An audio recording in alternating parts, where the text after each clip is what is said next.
ng Ama, ng Anak at ng Espiritu Santo. Amen. Sumainyo ang Panginoon. At sumaiyo rin. Mga kapatid, sa pasimula po ng ating pagdiriwang ng banal na misa upang tayo maging marapat makibahagi, aminin natin ang ating mga kasalanan.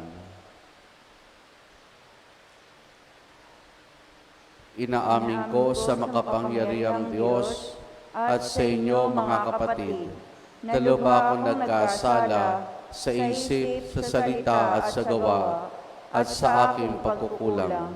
Kaya isinasamo ko sa mahal na Birheng Maria, sa lahat ng mga anghel at mga banal, at sa inyo mga kapatid na ako'y panalangin sa Panginoong ating Diyos. Kawan tayo ng makapangyarihang Diyos, patawarin tayo sa ating mga kasalanan, at patnubayan tayong sa buhay na walang hanggan. Amen. Amen.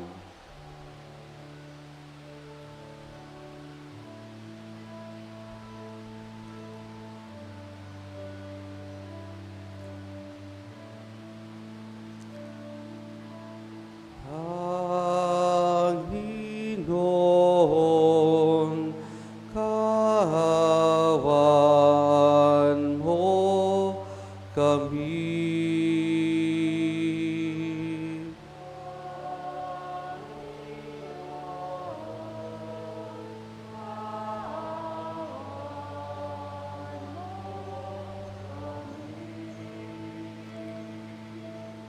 Kristo, kawan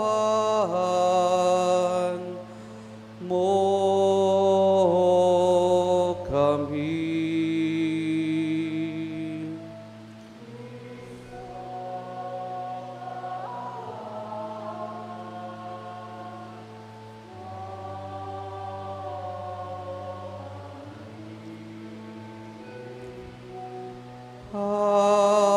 Panginoon, kawan mo kami.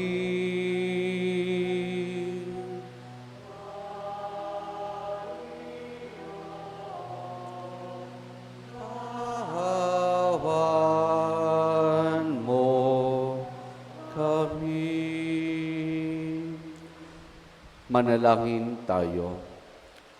Ama naming makapangyarihan, ang pagkauliran at pag-aampon ng mga banal ay nilaan mo para ang kahinaan namin huwag humadlang sa pagtahak sa landas ng kaligtasan.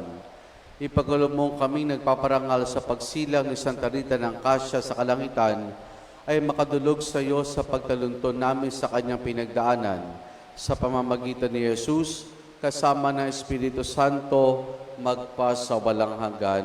Amen.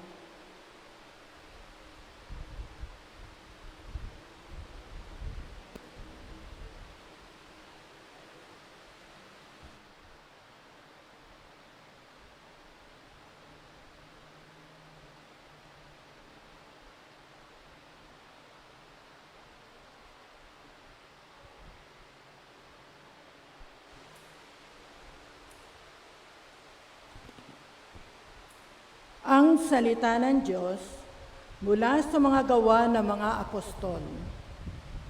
Samantalang nasa Corinto si Apolos, si Pablo namay naglagos sa mga dakong bulubundukin ng lalawigan hanggang dumating sa Efeso. May natagpuan siya roon, ilang alagad, at tinatanong niya, "Tinatanggap ba ninyo ang Espiritu Santo nang sumasampalataya kayo?" "Hindi po." Tugon nila, "Ni hindi namin narinig may Espiritu Santo. Kung gayon, sa ano kayo nabinyagan?" Tanong niya. "Sa binyag ni Juan." Sinabi ni Pablo, ang binyag ni Juan ay tanda ng pagsisisi. Sinabi niya sa Israelita na dapat silang sumampalataya sa darating na kasunod niya. Sa makatuwid, bagay kay Jesus nang marinig nila ito. Sila'y nagpabinyag sa ngalan ng Panginoong Jesus. Ipinatong ni Pablo ang kanyang kamay sa kanila, bumaba sa kanila ang Espiritu Santo at sila'y nagsalita ng iba't ibang wika at pagpahayag ng salita ng Diyos. Humigit kumulang sa 12 lalaki. Sa loob ng 3 buwan, si Pablo'y pumasok sa sinagoga at nakikipagtalo sa mga naroon at buong tapang na ipinaliliwanag sa kanila kung ano ang paghahari ng Diyos. Ang salita ng Diyos. Salamat sa Diyos. Tanang mga kaharian, ang poong Diyos ay awitan. Tanang mga kaharian, ang poong Diyos ay awitan. O mag-alsa sana ang Diyos, ang kaaway, pakalatin, at ang mga namumuhi tumakas sa kanyang piling, kung paanong yaong ulap tinangay noong hangin. Gayon sila itataboy, gayon sila papalisin, at kung sa anong pagsakit sa apoy ay natutunaw, sa harap ng Panginoon, ang masama ay papanaw.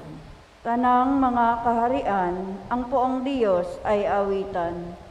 Ang lahat ay nagagalak, natutuwa at matuwid. Sa harapan nitong Diyos, galak nila'y di malirip. Awitan ng Panginoon, purihin ang kanyang ngalan. Ang pangalan niyang banal na galak na papurihan. Tanang mga kaharian, ang poong Diyos ay awitan. Ang Diyos na naroon sa tahanang niyang templo, tumingin sa ulat sanggalang na mga balo. May tahanan siyang laan sa sinumang nalulungkot. Ang bilanggo'y binabago upang sila ay malugod. Tanang mga kaharian, ang poong Diyos ay awitan.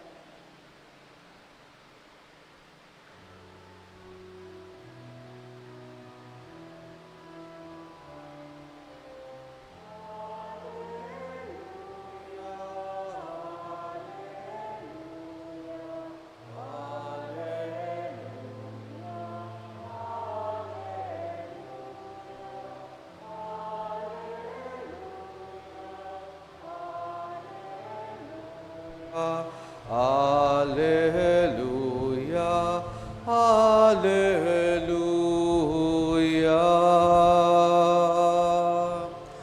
Alleluia.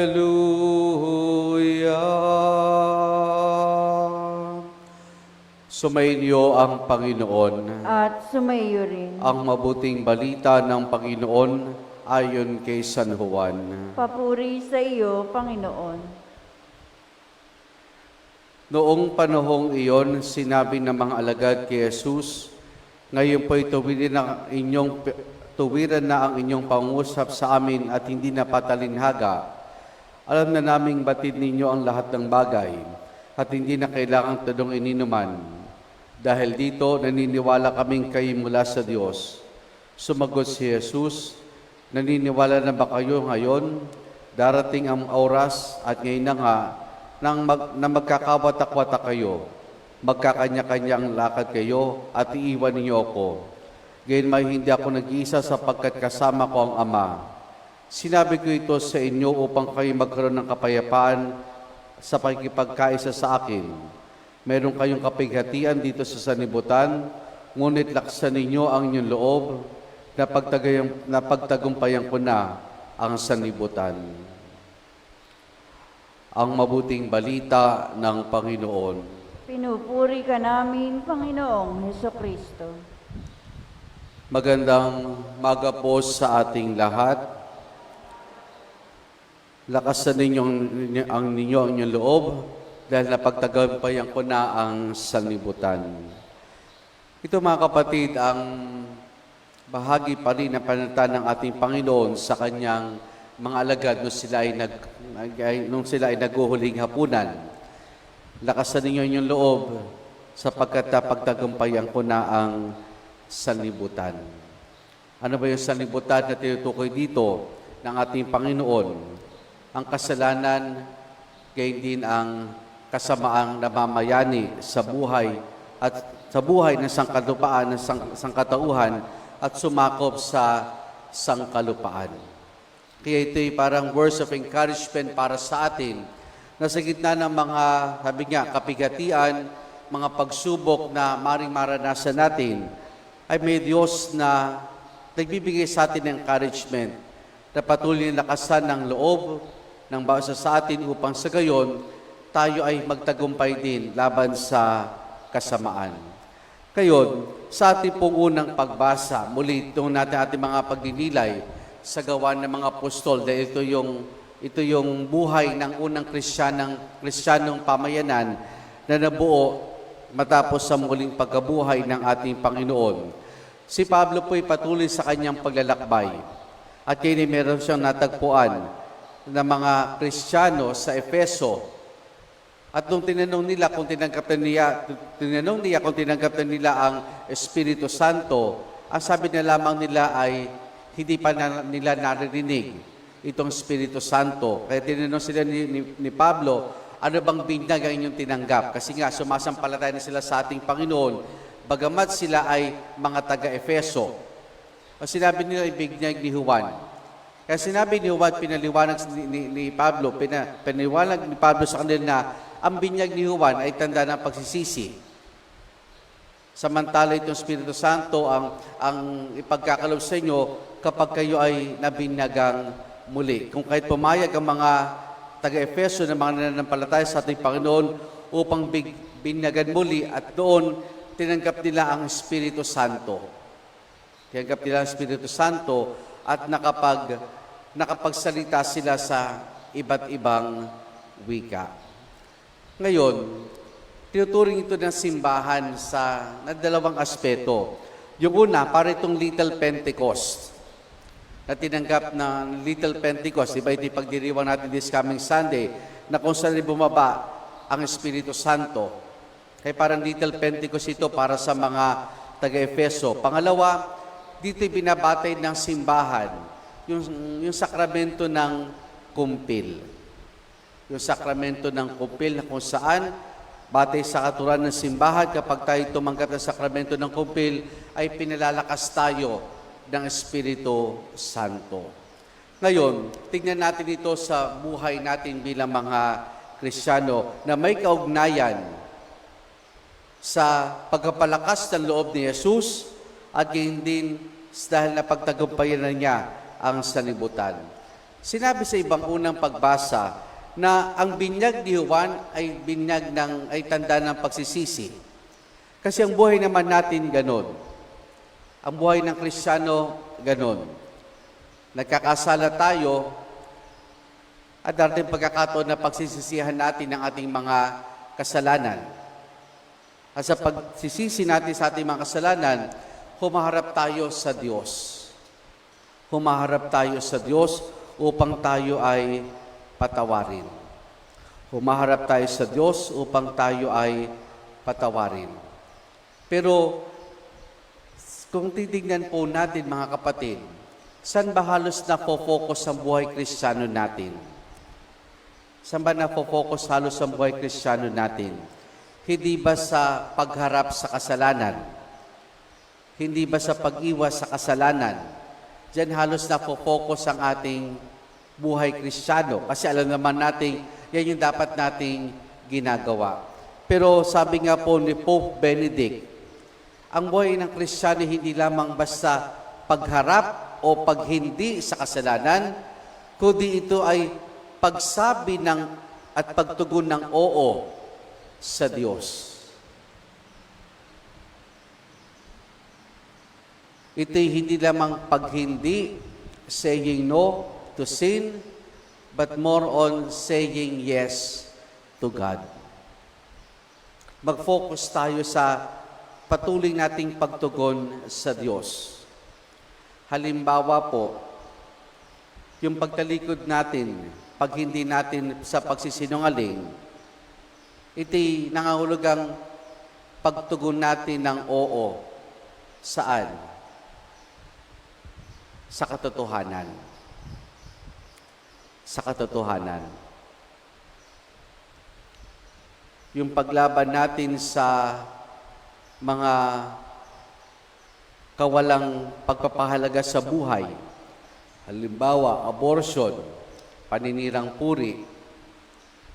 Yung pag hindi natin diyan, pagtalikod natin diyan, ay nangulugang pagtugon natin ng oo sa dignidad ng buhay na mayroon ang bawat sa atin na kaloob sa atin ng Diyos. Doon tayo dapat matuon sa patuloy nating pagtugon ng oo sa Diyos, sa kabutihan. Huwag lang natin focus ang ating sarili sa pagtalikod. Kasi kapag doon lang tayo sa pagtalikod, nag-focus, okay, may tukso, kapag tagumpayan ko, tapos sabay yun, hindi. Kasi parang madalas hanggang doon lang tayo. Okay, napagtagumpayan ko yung tukso, napagtagumpayan ko yung kasalanan sa pagkakataong ito. Parang tumitigil na tayo doon. Kasi para sa atin, sapat na yun. Napagtagumpayan ko yung tukso ng pagkakataong iyon, kaya hanggang doon na lamang.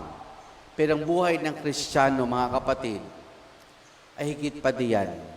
Kundi ang buhay ng Kristiyano ay higit sa pagtugon, sa kabutihan, sa kalooban ng Diyos.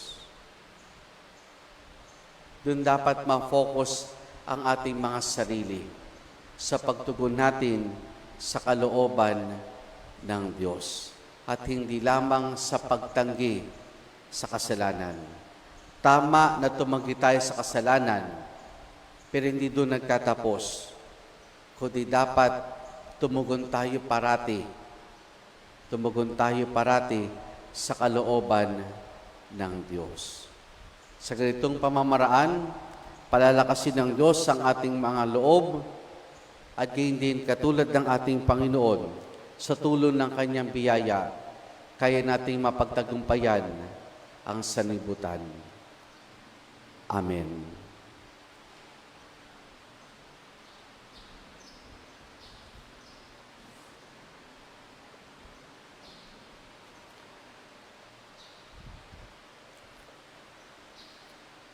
Pagkatapos mapagtagumpayan ni Jesus ang mundo, isinugo niya ang Espiritu upang tulungan tayo sa mga hinaharap nating pagsubok at sa ating misyon na magpatotoo sa Kanya.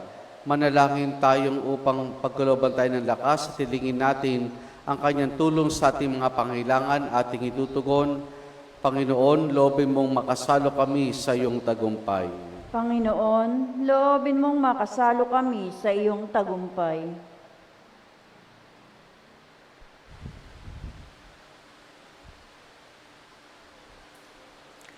Ang mga inuusig, naway magkaroon ng lakas ng loob na manindigan sa kanilang paniniwala. Manalangin tayo sa Panginoon. Panginoon, loobin mong makasalo kami sa iyong tagumpay. Ang mga natutokso, naway mapaglabanan ang kanilang kahinaan sa pamagitan ng biyaya ng banal na Espiritu. Manalangin tayo sa Panginoon. Panginoon, loobin mong makasalo kami sa iyong tagumpay. Ang mga nag-aalay kay Kristo ng kanilang gawain, propesyon at negosyo, naway makatanggap ng lakas na pagtupad ng kanilang mga tungkulin sa Kristiyanong paraan. Manalangin tayo sa Panginoon. Panginoon, loobin mong makasalo kami sa iyong tagumpay. Ang mga may sakit, naway makaranas na nakapagpapagaling na haplos ng banal na Espiritu. Manalangin tayo sa Panginoon. Panginoon, loobin mong makasalo kami sa iyong tagumpay. Ang mga namayapang tapat sa Panginoon, naway magtamasa ng maningning na bukang liwayway, ng buhay na walang hanggan. Manalangin tayo sa Panginoon. Panginoon, loobin mong makasalo kami sa iyong tagumpay.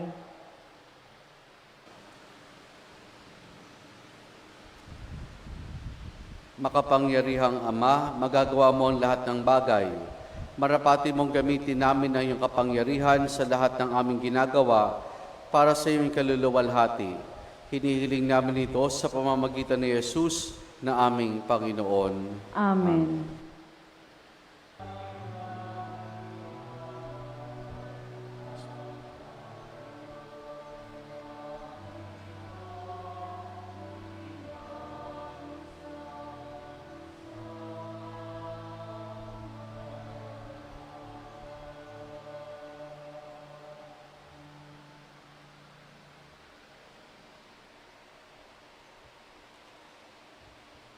Manalangin kayo mga kapatid upang ang paghahain natin ay kalugdan ng Diyos sa Amang makapangyarihan. Tanggapin nawa ng Panginoon itong paghahain sa iyong mga kamay, sa kapurihan niya at karangalan sa ating kapakinabangan at sa buong sambayanan niyang banal. Ama naming lumikha, pakundangan sa paghahain inihanda, ngayong si Santa Rita ng Kasya ay ginugunita, pagkalooban mo kami ng pagkapala, ng kapayapaan at kaisahan, sa pamamagitan ni Jesus, kasama ng Espiritu Santo, magpasawalang hanggan. Amen. Sumayin niyo ang Panginoon. At sumaiyo rin. Taas sa Diyos sa inyong puso at diwa. Itinaas na namin sa Panginoon. Pasalamatan natin ang Panginoong ating Diyos. Marapat na siya ay pasalamatan. Ama naming makapangyarihan, tunay nga marapat na ikaw ay aming pasalamatan.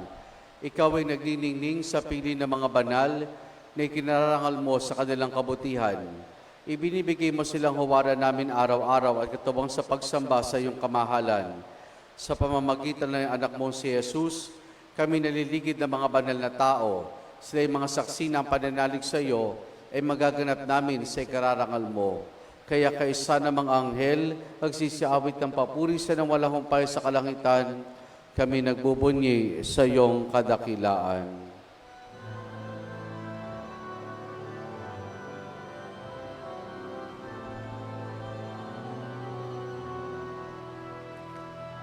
Santo, Santo, Santo, Panginoong Diyos, napupuno ang langit at lupa ng kadakilaan mo.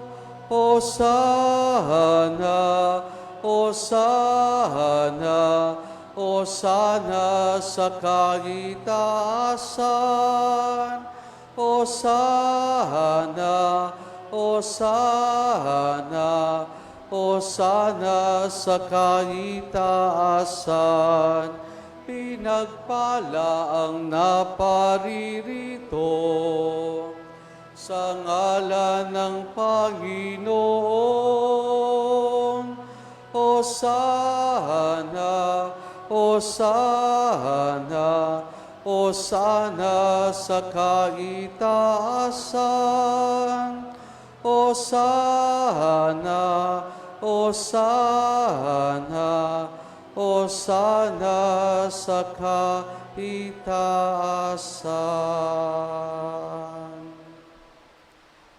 Ama naming banal, ikaw ang bukal ng tanang kabanalan. Kaya sa pamamagitan ng Espiritu, gawin mong banal ang mga kaloob na ito upang para sa amin, maging katawan at dugo ng aming Panginoong Hesukristo. Bago niya pinagtiis ang kusang loob na maging handog, hinawakan niya ang tinapay, pinasalamatan kaniya, pinaghati-hati na yon. Iniabot sa kanyang maalagad at sinabi, tanggapin ninyong lahat ito at kanin itong aking katawan na ihahandog para sa inyo.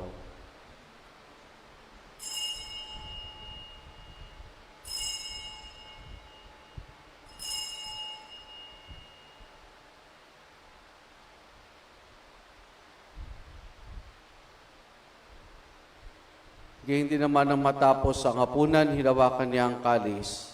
Muli kanyang pinasalamatan. Iniabot niyang kalis sa kanyang maalagad at sinabi, tanggapin ninyo lahat ito at inumin itong kalis ng aking dugo, ng bago't walang hanggang tipan. Ang aking dugo na ibubuhos para sa inyo at para sa lahat sa kapagpapatawad ng mga kasalanan. Gawin ninyo ito sa pag-alaala sa akin.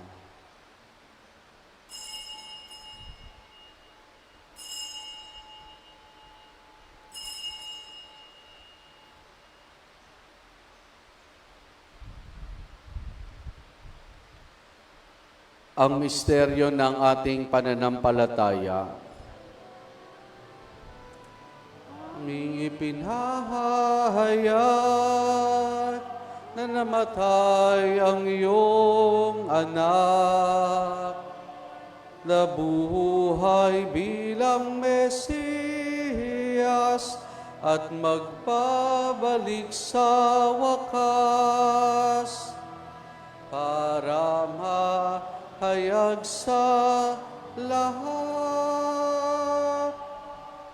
Ama, ginagawa namin ngayon ang pag-alaala sa pagkamatay at muling pagkabuhay ng iyong anak, kaya tiniyalay namin sa iyong tinapay na nagbibigay buhay at ang kalis sa kakaloob ng kaligtasan. Kami nagpapasalamat dahil kami minarapat o tumayo sa harap mo para maglingkod sa iyo. Isinasamo namin kami magsasalo-salo sa katawan at dugo ni Kristo ay mabuklod sa pagkakaisa sa pamamagitan ng Espiritu Santo.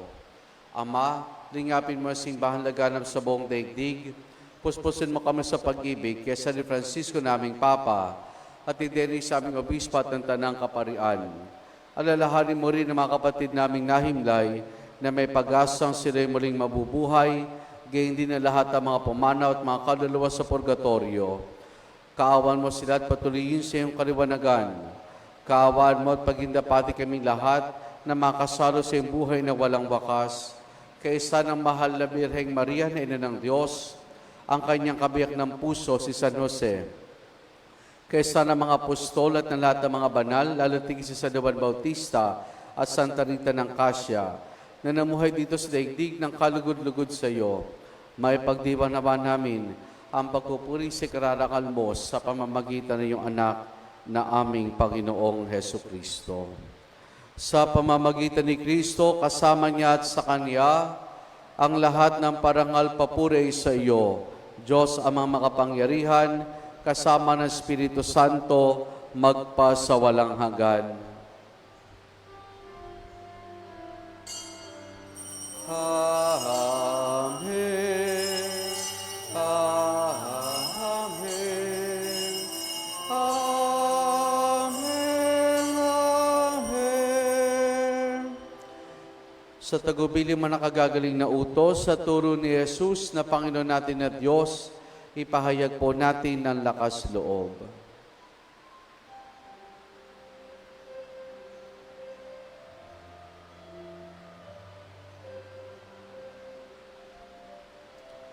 Amanan, sumasalangit ka, sambahin ang ngalan mo,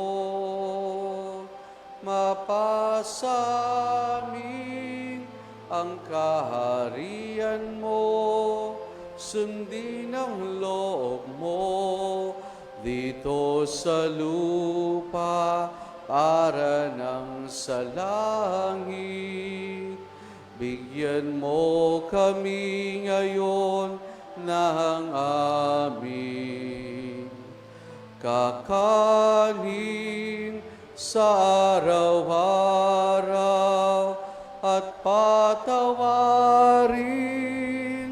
mo kami sa aming magasala para ng pagpapatawad namin sa nagkakasala sa amin, at huwag mo kaming ipahintulot sa tukso, at iadya mo kami sa lahat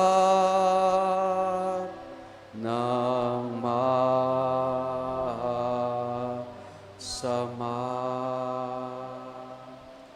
Hinihiling namin kay Media sa lahat ng masama, pagkalooban ng kapayapaan, araw-araw iligtas sa kasalanan, at ilayos lahat ng kapahamakan, samantalang aming masayang pinananabikan ang dakilang araw ng pagkapahayag ng tagapagligtas naming si Yesu Kristo.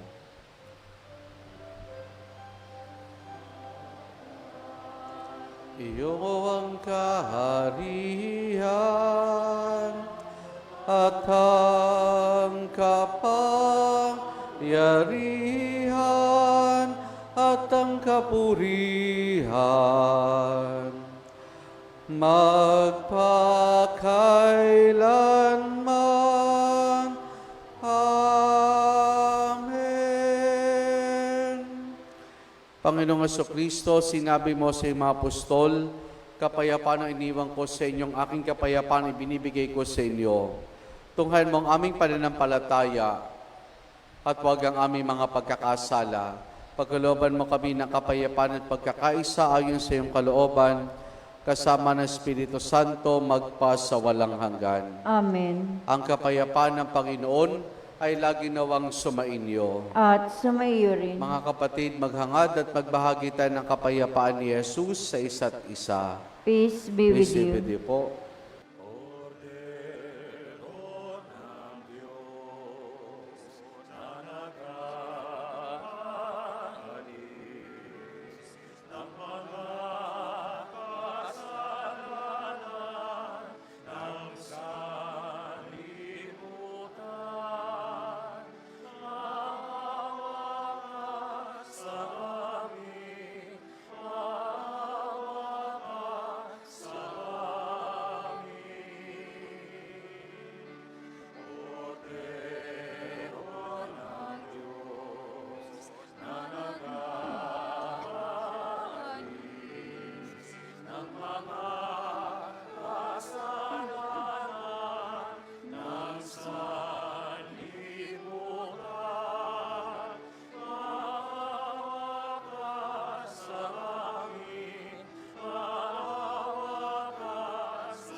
Narito si Jesus, ang kordero ng Diyos.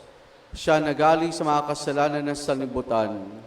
Mapalad ang mga inaaniya niya makiisa sa kanyang banal na piging.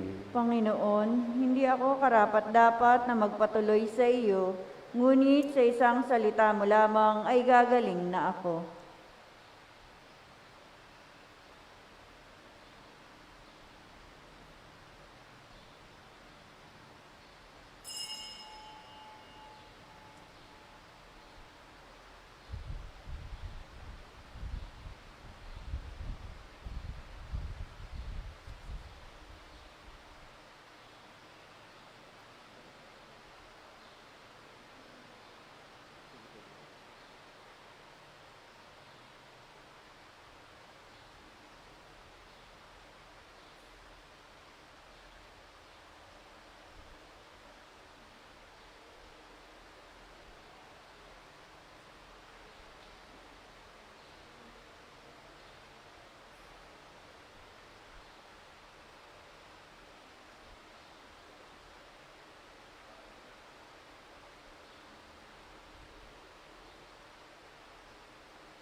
Manalangin tayo. Ama naming mapagmahal, ang aming pakikinabang ngayong ginugunita si Santa Rita ng Cassia ay magpabanal nawa sa aming kalooban upang kami pagindapating makasalo sa iyong sariling buhay sa pamamagitan ni Jesus kasama ng Espiritu Santo magpasawalang hanggan. Amen.